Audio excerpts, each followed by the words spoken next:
Hello everyone, welcome to the official channel of Rule of Law। आज हम discuss करेंगे CPC के section 10 के बारे में, जो कि है स्टे ऑफ सूट, जिसको हम लीगल लैंग्वेज में रेस सब जुडाइस बोलते हैं। रेस सब जुडाइस की फुल फॉर्म का मतलब अगर मैं आपको बताऊं, रेस का मीन्स होता है सब्जेक्ट मैटर और सब जुडाइस का मीन्स होता है पेंडिंग।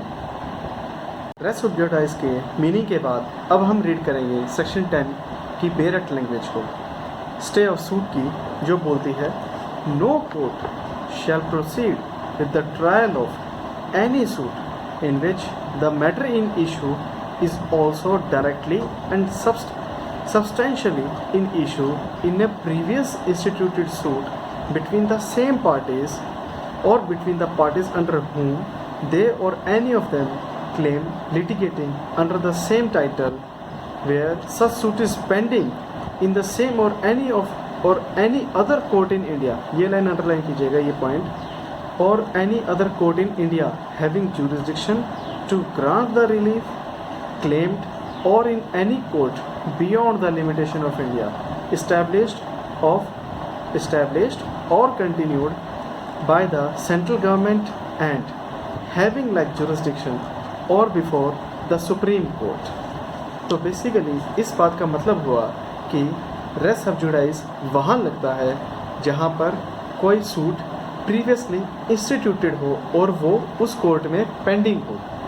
इससे मतलब है बेरट की लैंग्वेज से कि जो सूट है, अगर सेम पार्टीज़ ने सेम सब्जेक्ट मैटर के ऊपर कहीं और किसी और कोर्ट में सूट डाला हुआ है, या उसी कोर्ट में पहले ही उसके इशू सब्जेक्ट मैटर के रिगार्डिंग सूट डाला हुआ है, तो उसके ऊपर रेस सब जुडाइस अप्लाई होगा, सेक्शन 10 लगेगा। उससे क्या होगा कि उस सूट पे जो उसके बाद सब्सिक्वेंट सूट डला है उसके ऊपर स्टे लगेगी। जिसके लिए हम सबसे पहले बात करते हैं ऑब्जेक्ट की, कि सेक्शन 10 जो है इसका ऑब्जेक्ट क्या है।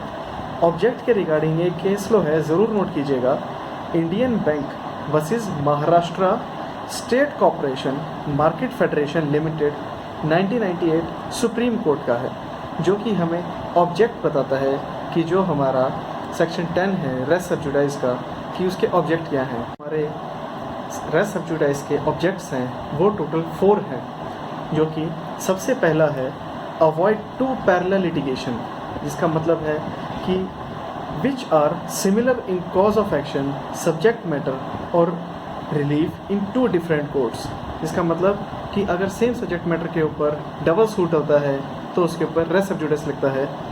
और सेकंड पॉइंट है prevent court of concurrent jurisdiction to simultaneously adjudicate to parallel litigation of same cause of action और रिलीफ। ठीक है, सेम बात को फर्दर एक्सप्लेन करना है पॉइंट्स के हिसाब से। सेकंड पॉइंट आ गया prevent court of concurrent jurisdiction, कि कोर्ट को भी प्रिवेंट करना है। ऐसा नहीं है कि आपने एक जगह सूट डाल दिया, अगर आपको फिर मन किया कि कहीं और भी सूट डाल देते हैं कि वहाँ की कोर्ट शायद हमारे हक में फैसला दे दे, आपको कोई डर हो, तो ऐसा नहीं आप कर सकते। सूट हमेशा एक ही जगह डलेगा। Third point protection of a person for multiplicity of the proceeding, कि जो पार्टी है उसको भी तो प्रोटेक्ट करना है, उसकी भी तो डबल प्रोसीडिंग चल जाएंगी। फिर वो पार्टी क्या करेगी, पहले एक जगह रिटर्न स्टेटमेंट फाइल करेगी, फिर दूसरी जगह रिटर्न स्टेटमेंट फाइल करेगी, तो वो तो इसी काम में लगी रहेगी फिर तो ये पॉइंट बिल्कुल नोट कीजिएगा कि बहुत ही स्ट्रॉन्ग पॉइंट है। और फोर्थ पॉइंट है avoid conflict of decision of both the courts. जी हाँ, अगर मान लीजिए कि 2 कोर्ट में अगर सूट चल गया और दोनों ने डिसीज़न दे दिया, तो फिर अगर एक कोर्ट ने यस कर दिया उसके आपके क्लेम को और दूसरी ने डिनाई कर दिया, तो आप किसकी बात को मानेंगे।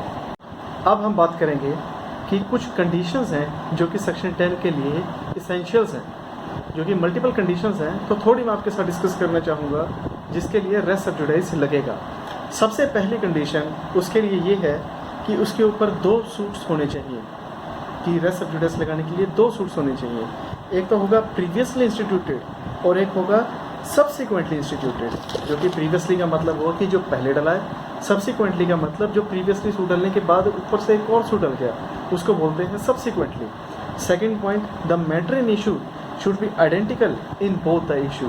जी हाँ, ये पॉइंट बहुत ज़रूरी है कि भाई आइडेंटिकल होना चाहिए, जो मैटर इन इशू है वो आइडेंटिकल दोनों में सेम होना चाहिए।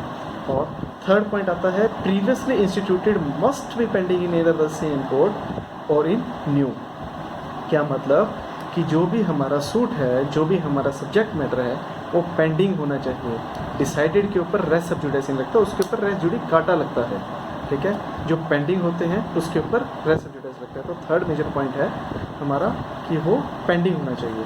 और उसके बाद आता है कि सेम पार्टीज़ के बीच में होना चाहिए। जी, सेम पार्टीज़ होनी चाहिए, पार्टीज़ डिफरेंट नहीं होनी चाहिए। तो उसके बाद हमारा फिफ्थ पॉइंट आता है कि कॉम्पिटेंट होना चाहिए जो हमारी प्रीवियस कोर्ट है। हाँ जी, फिफ्थ पॉइंट हमारा ये बात करता है कि कोर्ट कॉम्पिटेंसी होनी बहुत ज़रूरी है। अगर मान लीजिए कि पहले आपने जिस कोर्ट में सूट डाला है वो कॉम्पिटेंट ही नहीं है, फिर आपने देखा कि उसकी कॉम्पिटेंसी है नहीं, आपने जिस जुरिस्डिक्शन में कोर्ट पड़ती थी आपने वहाँ जाके सूट डाल दिया, तो उसके ऊपर रेस्ट सब्जुडिस लगेगा, वो केस वैलिड होगा।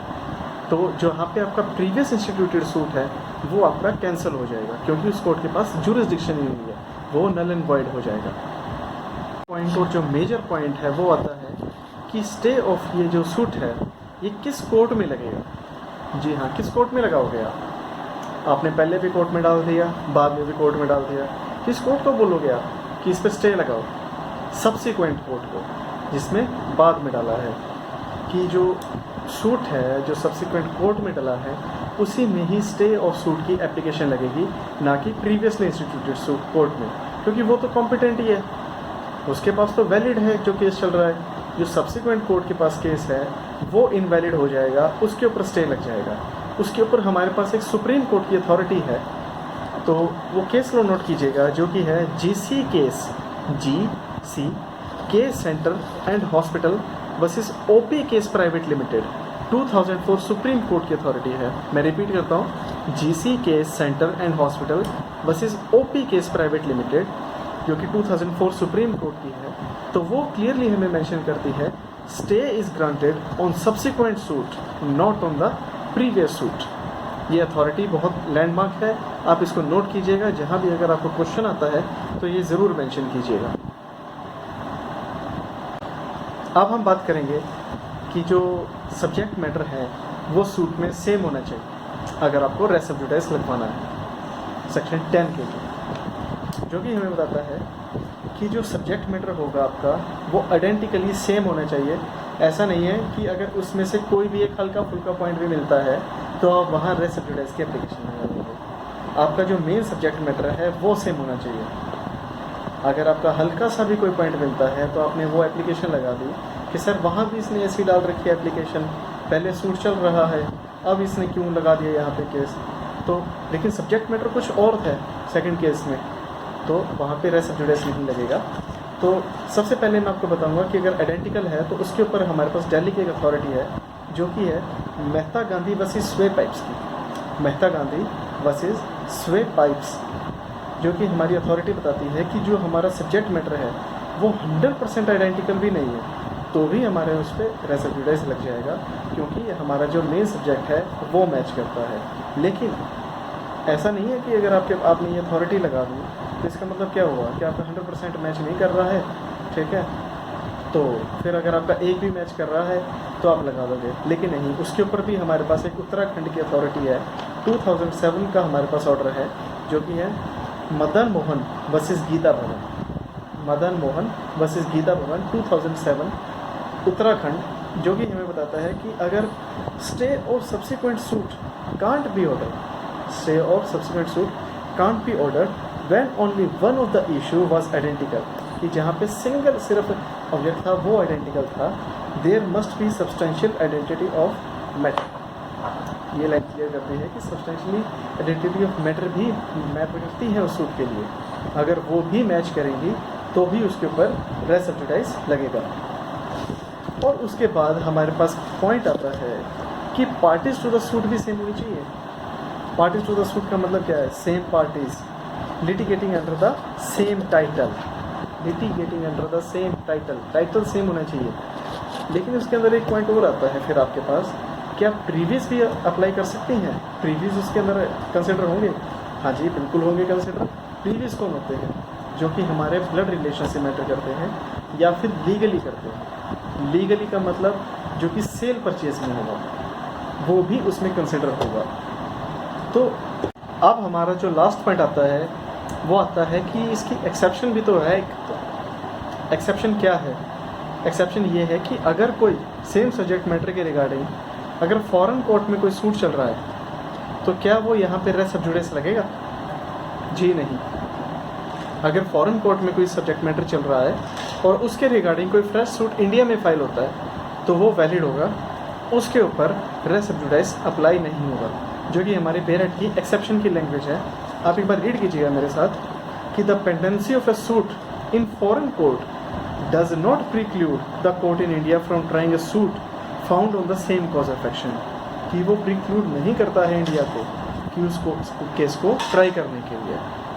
तो ये था आज का हमारा सेक्शन 10 के ऊपर लेक्चर। अगर समझ नहीं आया हो तो एक बार रिपीट कीजिएगा, बार बार सुनिएगा, नोट्स बनाइएगा, और जो अथॉरिटीज़ मैंने बताई हैं बहुत ही इंपॉर्टेंट है वो नोट कीजिएगा। आज के लिए इतना ही। Thank you so much.